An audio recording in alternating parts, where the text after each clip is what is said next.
what are table sections, thead, tbody, and tfoot? Well, table sections are predefined positions for our rows in table.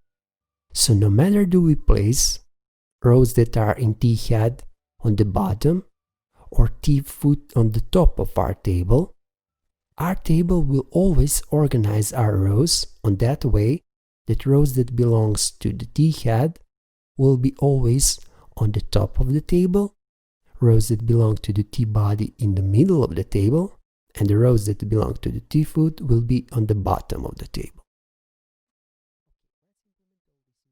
Thanks for watching this tutorial, and I hope this was helpful to you. If you like our work, please become our Patreon or simply donate over PayPal. Please remember, even little from you means a lot for us.